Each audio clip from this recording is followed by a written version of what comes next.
Hello, church. It's so good to be with you again today. Thanks for joining us for another session of online church, another Sunday where we get to spend time in the Word of God. We get to learn a little bit more about His heart, a little bit more of His character, and just hopefully get even closer to Him. It's a pretty awesome thing that we get to do, isn't it? Well, we're continuing this series that was titled reFraming. And the whole idea is that we want to look at how we reframe when we step back into society. Essentially, we've all had to go through a little bit of a reframing process when we were told to kind of stay in lockdown when quarantine happened. And for some of us, that's still going on. And we had to kind of readjust, reframe how we did church, how we had relationships with other people, that Zoom, like who used Zoom before lockdown? I don't think I did. I was still on Skype. No one really uses Skype anymore. It's all about Zoom, isn't it? Yeah. Anyway, but that's one of the things that we had to do. We had to try and reframe our whole way of life. And that's kind of been what it's been like for the past few months. And now we're entering this period where the lockdown's starting to be lifted and we're starting to step back into society. And again, we're having to reframe how we do this. For those of us who are able to step back out, we're suddenly having to wear masks, keep that 2 meter distance. Now it's kind of like 1 meter plus, which kind of really means 2 meters, 3 meters, 10 meters, 27 meters. You know what I mean? We're having to just go about life just that little bit differently. And it takes that adjustment. Although I've got to say, apart from apparently Bromley High Street, I live in Bromley and I work in Bromley, and when I walk through the high street lately, ever since kind of lockdown was lifted, I swear there are more people walking down the high streets of Bromley than I think I've ever seen in the 4 years that I've lived there. It is busy. I don't think they got the memo. In fact, my coffee shop, my favourite one, it's Cafe Nero. Yes, it's a chain, but I think it does the best coffee. I got an email from Cafe Nero going, "Hey friend, hey Paul," they know my name. "Hey Paul, we've opened up again, and not just for takeaway. Come sit in our store. Come enjoy a coffee. Sit around other people." No, thank you. You might have reframed that for, I'm not quite there yet. I'm still a little bit like, keep your distance. As Jerome said the other week, that big wooden kind of structure that he's going to build surrounding him, going, "Yep, this is my space. Don't enter it." I'm a little bit more towards that side than just sitting down and having coffee in Cafe Nero again. I'm happy with my takeaways. But when Pastor Nick and Jerome kind of talked to me about this series of reframing and what they wanted to look at, I tried to find some kind of biblical stories that we could look at that might look a little bit similar to what we're going through. A little bit of that kind of lockdown away and that little bit of coming back and trying to step into this new way of living. I had a little bit of a look and I did find something, but it is, I mean, we've been in lockdown for 4 months, maybe a bit, give or take a few weeks, maybe give or take a month or two. And that's significantly less than what I'm about to say. They were in sort of lockdown for 70 years, a little bit different. So if you'll journey with me right back into the Old Testament, a few thousand years ago, and we arrive at the people of Israel. Now, the people of Israel were they were God's chosen people, and they've had an incredible story of, going through the wilderness and finding the promised land, and it's really awesome. And they eventually have kings. There's King David, King Solomon. King Solomon, goodness, he has this empire that's just huge with trade and gold, and wow, it must have been a rich country. But a quote from an arguably great movie states, "There's always a bigger fish." I'm not going to say the film, otherwise some people might get annoyed that I might have called that a great film. I think it's a great film. But anyway, there's always a bigger fish. And what happens is the people of Israel, well, they have a bit of a bloodthirsty reckoning. They are captured. There's this empire called Babylon. And Babylon comes along and they decide they're going to capture Israel. So if we jump in all the way to Jeremiah 52, 12, 15, a little bit of a story time. Nebuchadnezzar was king of Babylon. His commander set the Lord's temple on fire. He also set fire to the royal palace and all the houses in Jerusalem. He burned down every important building. The armies of Babylon broke down all the walls around Jerusalem. That's what the commander told them to do. Some of the poorest people still remained in the city along with the others, but the commander took them away as prisoners. He also took the rest of the skilled workers. That included the people who had joined the king of Babylon. Now what we get here is Babylon comes along and invades the southern kingdom of Israel. This is where Jerusalem is, where Judah is.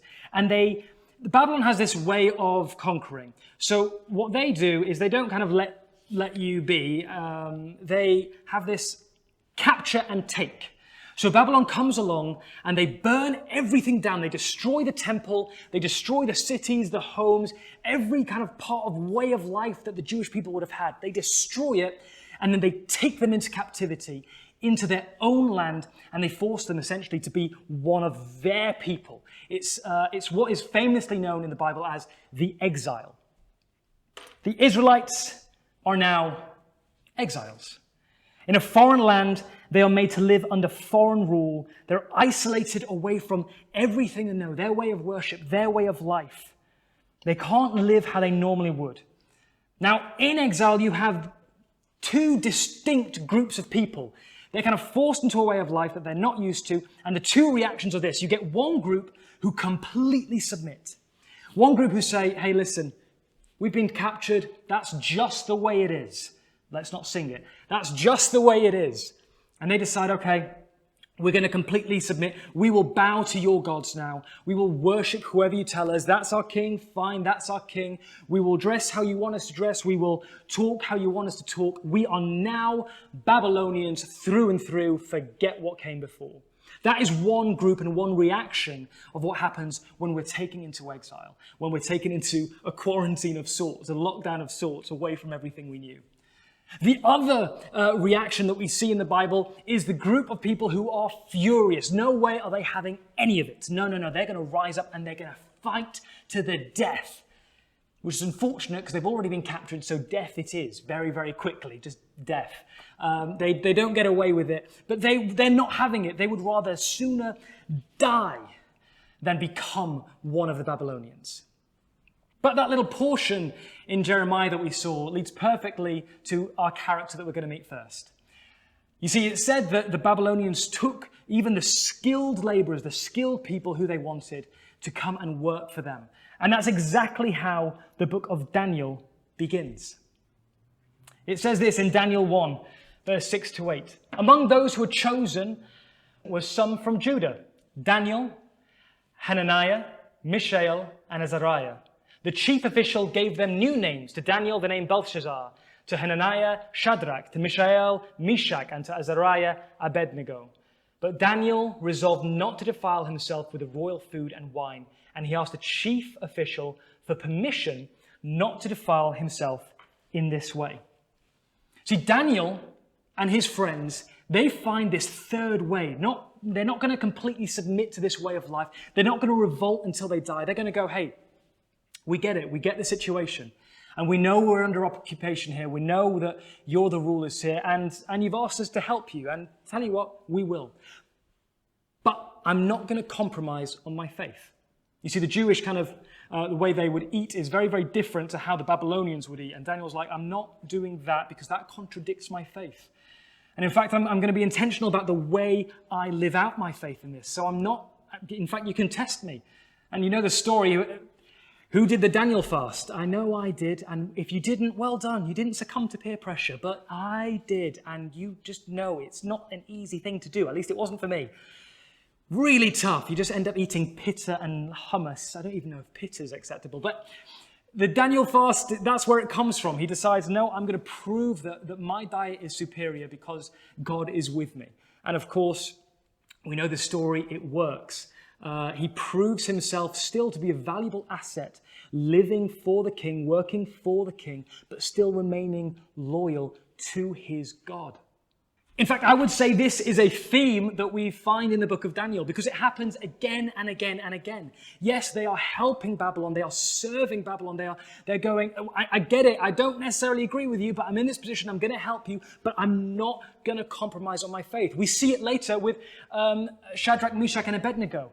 Nebuchadnezzar creates this kind of rule that they're going to all bow down and worship this idol and at the sound of music. And of course, well, Daniel, Shadrach, Meshach, and Abednego don't. Well, Daniel's not stated that he doesn't, but he probably doesn't either. This story, kind of someone comes to the king and goes, but there are some Jews whom you have set over the affairs of the provinces of Babylon, Shadrach, Meshach, and Abednego, who pay no attention to you, your majesty. They neither serve your gods nor worship the image of gold you have set up. And you know the story. Again, they get thrown into this fire, but they are saved because they are dedicated to God. Daniel gets thrown to the lions because he carries on praying. There's all these things that keep on happening to Daniel whilst he and his people remain in exile, because what they realize is that exile requires something of them. The quarantine, it requires something of us when it comes to our relationship with God, when it comes to our walk with God, when it comes to our faith and our spirituality and our following of God. And that's this. Exile requires intentionality. It didn't happen by accident that Daniel and his friends just wouldn't bow down or wouldn't eat the food or wouldn't not pray. It happened because they were intentional about remaining faithful to their God. In quarantine, in lockdown, we have to continue to be intentional in our relationships with people. We can't let Zoom be the barrier between creating meaningful relationships. We can't let, just because online church is happening, I can catch up with it and then allow 3-4 weeks to go by. We've got to be intentional in our faith, intentional in our worship, because that is what is required of us when we are in exile. And I know I'm comparing lockdown to exile, which isn't quite it, but there's a degree of similarity in this. I hope you can catch that. And decades later, again, that quote rings true. There's always a bigger fish, because Babylon is overthrown. And it means that the exiles, the Israelite people, they get to return to their land. They are now returning to their home, their Israel, their promised land. That's where they're going, and they're so excited. Can you imagine the expectation? It's similar for us. There's some of us who are like, I can't wait to get out of quarantine. I can't wait to come out and come back to church, see my brothers and my sisters again. Oh, it's going to be so, so good. Can you imagine their expectation?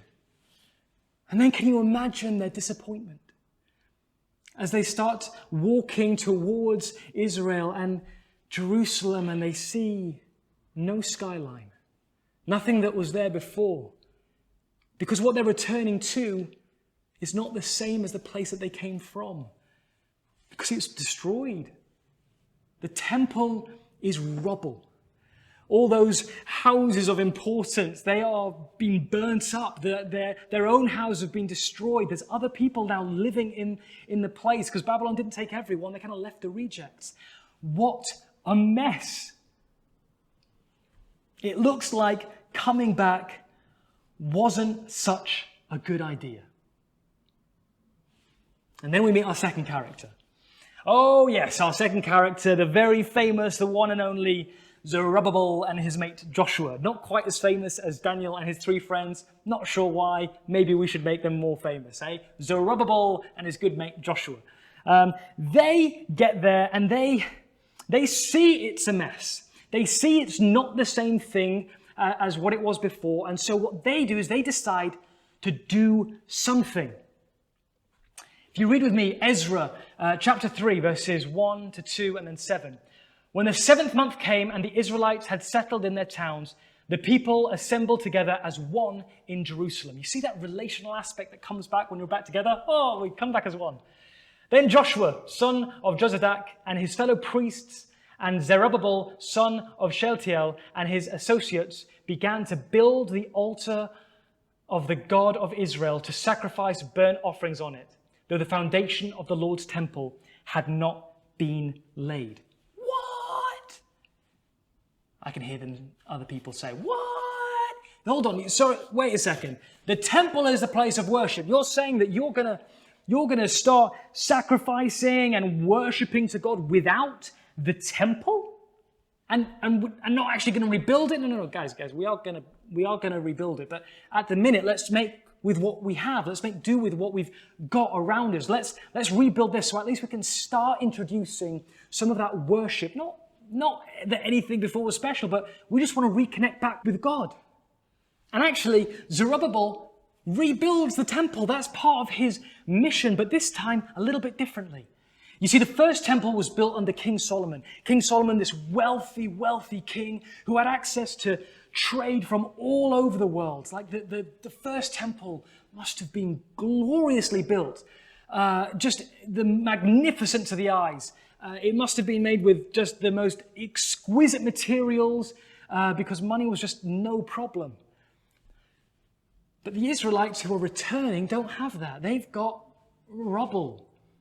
They are a people who have been in exile for 70 years, and they're coming back going, well, we can't do that.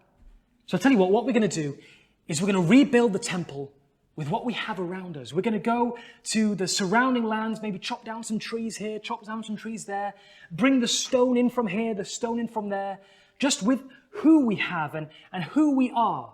Rather than bringing in forced labor as King Solomon would have done, we, the people, are going to build this together. We're going to come together relationally, see what we have, and we're going to build the second temple together. And some people think that's why God says the glory of the latter temple was greater than the first, because it was done with local resources. It was done with what you had, not this magnificent big thing. It was just the people wanting to get back to worship.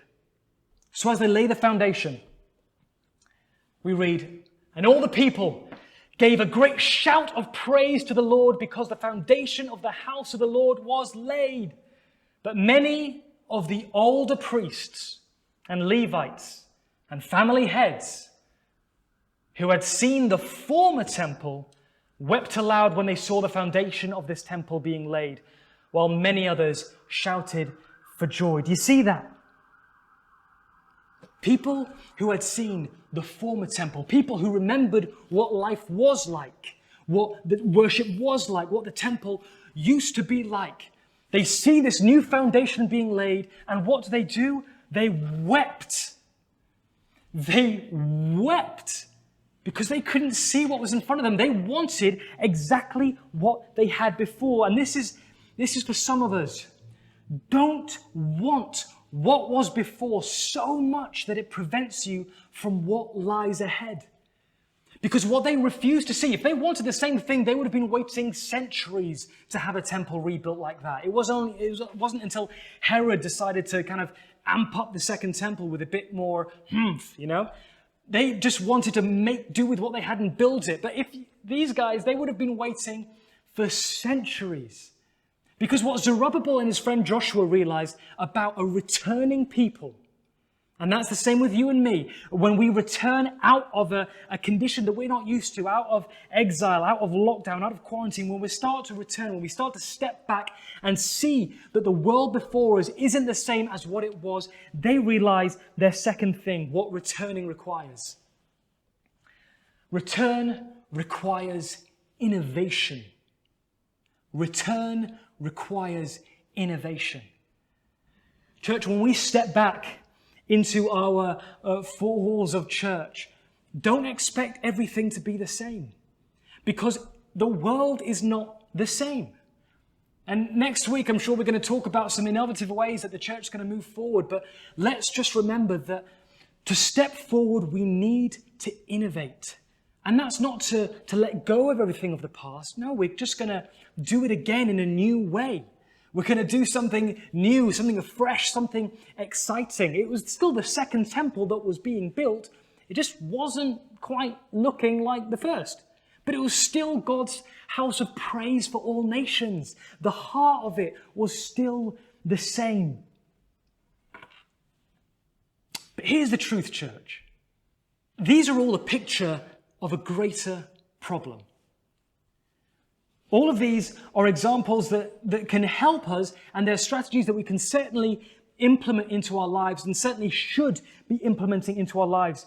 But what was really going on this entire time is the people of Israel were trying to find their way back home. That's what they wanted. Exiles return home. That's what they wanted. And when I say home, you see, when they got back to Israel, in fact, they were still under occupation, just through a different power. They would carry on to be on occupation again and again and again. I mean, the Maccabees tells us about the revolt, and actually they got their independence. But in fact, they created a system which was, again, like Babylon all over, because the underlying problem is that we are always in exile. We're always in some sort of lockdown, or should I be more specific, we are always locked out. Because finding our way back home is really what the whole narrative of the Bible is all about. The exile is yet another picture of Adam and Eve being exiled out of the Garden of Eden. And all their lives, they were just trying to get back to God, back home to their Yahweh. They were intentional. They must have been, because they taught their children, Cain and Abel, about their God. They were intentional about it. They didn't just leave it behind. They were certainly innovative, because where else would Cain and Abel get these ideas of sacrifice, of worship? That must have come from their parents. They would have been like, hey, listen, we've got to carry on our worship to God. Let's make altars. Let's have a sacrifice of animals. Let's have a sacrifice of grain. These ideas must have been passed down from Adam and Eve. This is all an attempt to get back home to God. Because the truth is, exile is a human condition. It's a picture of something much more universal. See, we have homes, yes, we make for ourselves. We create those together with those that we love. But we are surrounded by human corruption, leading to a Babylon that we can't escape. Because at the end of the day, we create Babylon. So what does the Bible have to say? What does the Bible have to say about this homeless creation we call humanity? Well, we are introduced to this character in the New Testament, this person, this incredible person who talks about being homeless. His name is, of course, Jesus. And he goes around announcing to everyone this apparent great restoration. The home that Israel has been looking for, the kingdom of heaven, is at hand. What is that? That's this picture of home coming back. Remember, being at home is being in relationship with God, to be experiencing God. And Jesus says that we reflect God most when we welcome the wanderer, when we welcome those without homes. He was particularly caring and loving about those who were oppressed, rejected, marginalized, outside. He says we show God's heart when we love like that, when we forgive, when we welcome in the stranger, when we throw parties for those people who don't have anywhere else to belong. He tells us what we already know, that humanity has lost its way, that we essentially keep creating our own exiles and our own homes in our self-centeredness, built out of our sin and out of our shame and out of our want for power. And then, a little fast track, Jesus does the unimaginable. Jesus goes into exile. And I'm not talking exile in the same way that we've been talking about it before, because remember, the real exile was to be away from God, in whom there is life. And so Jesus enters death. He exiles himself away, just like the Jewish people exiled themselves away out of life. And he exiles himself into death, an exile which humanity would never come back from. But then Jesus shows us the way back home. Because in his own words, he is the way. He is the way back home. His self-giving love and power over death proved more powerful than humanity's failure. He is the way back home. And as you and I follow the way back home, we start to learn a new way of becoming human. We start to learn again how to become more like Jesus, because after all, we are his image bearers. And once again, we get to experience what the fullness of that really means, what fullness of life really means. This is a way of forgiveness, a way of love, a way of life. The real return from exile begins with Jesus. That's where it starts. That's why Peter writes this. He writes, "Dear friends, I urge you as foreigners and exiles to abstain from sinful desires which wage war against your soul." You see, church, you and I, we are still in exile. There are still authorities and powers and such things that are in this world that we can't control. We are sojourners, wanderers, foreigners, exiles. But as we follow this way, the way of Jesus, we will find our way home, awaiting the day that Jesus returns and restores heaven on earth. See, early Christians actually called themselves followers of the way. They had an understanding of what exile meant for the Jews, what exile meant for the Israelites. That it wasn't just about exile into Babylon and out. It wasn't just about going into quarantine and out. It wasn't just about looking forward to come back to everything that you're used to realize that actually the same pressures still apply, the same way of life that was there before. It's all still a bit much.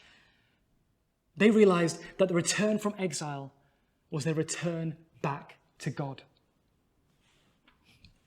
You see, home requires the way.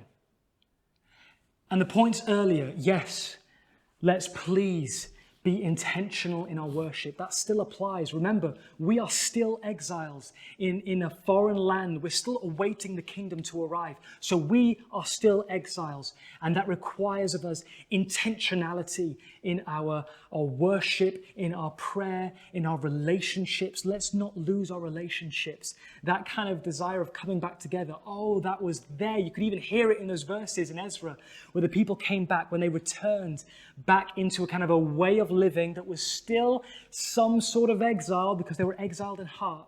And then they were innovative. They used innovation. And that's what we've got to do as we come back out of lockdown. We've got to use some innovation to declare God's glory, to declare his goodness to a world that desperately, desperately needs to hear some good news. But whilst we're doing all those things, whilst we're being intentional, whilst we're being innovative in our walk with God, let's not forget the walk itself. Because that is the way back home. Church, I wonder if you could close your eyes and bow your heads just for a moment. And I'm going to pray just for these 3 points, really. If you feel that you need some intention back in this life, if at the minute you're still under some sort of lockdown and you kind of let things go a little bit and you want to bring some of that intentionality back, I just want you to either raise a hand or just say, "Yes, that's me, Lord." Or if you feel like you need some innovation as you step back into a world that looks different from before, again, just raise your hand or say, "That's me, Lord." Or maybe you haven't heard of the way. Maybe you haven't heard of Jesus. Or maybe you've heard of him, but not quite really what he means for you. He means that he is the way into life, everlasting. He is the way to true home, to true belonging, to true relationship with God. And if that's you, I just ask that you put your hand up and you just say, that's me. Lord, I just pray for all these people with hands raised through the screen, or those who have just uttered the words, that's me. I just pray that, Holy Spirit, that you will deposit something in them that really brings those prayers to life, that they will suddenly find a strength to be intentional in their worship, that they will suddenly find the means and the ways of being intentional in their relationships, that they will find a way of being intentional in their devotion to you, Father. I pray for those who want to see innovation. Holy Spirit, I just pray that you start giving them ideas, you start giving them ways of thinking, and you bring them ready to step back into your church and go, hey, I'm ready for whatever's to come. Let's just come ready to give glory to you. Let's come ready to just do whatever we can to make the name of Jesus famous. And Lord, for those who don't know you, for those who have raised their hands and gone, hey, I want to know more about the way. I want to know more about this Jesus. I just pray that you minister to them today, that they get to hear you, they get to experience you, they get to feel your presence in their rooms right now. Lord, just be with them, be with them, be with them, and show them the way home. Amen. Hey, listen, it was amazing to be with you. And I just want to say, if you're one of those who responded to saying you want to know more about the way, you want to know more about this Jesus, this is a lifelong journey. We're still exiles, we're still away from home, but through Jesus, he is the way, and that's a lifelong journey until the kingdom of heaven is fully restored, heaven on earth. So listen, if you want to know more about that, we've got a way of doing that. If you go to our website, epchurchaog.com, you'll see a button. I think it's a blue button that said, I said yes. I want you to click that, press that. I think it'll take you to a Facebook Messenger page or something like that. And someone's going to be able to be in touch with you and talk with you and actually get some interaction. Hey, be intentional about this. And I know it's weird to do it over Facebook, but hey, we had to be innovative. So forgive us for that, but someone will be in touch with you and you can at least start to maybe ask some questions or at least take those first few steps on the way to glory, on the way to Jesus and knowing him more and more. It's the best decision you've ever made. Hey church, it's been so good being with you again. I hope you have an amazing, blessed week. That's all from me. Take care. God bless. What an amazing time we've just had listening to that amazing preach. Now, if you are not in a Life Connect group, I just really want to encourage you to go onto our website and hit Life Connect groups. They'll redirect you so that you can get yourself plugged in and engaging with people who are talking about some big issues, talking about some Bible issues, and just people who really want to get alongside you and support you, especially in this time. So please get yourself along to our Life Connect group. Don't forget, if you did respond to the preach today, head over to the website and click I said yes. We really want to connect with you. So next time, church, it is the same time, same place. Ciao.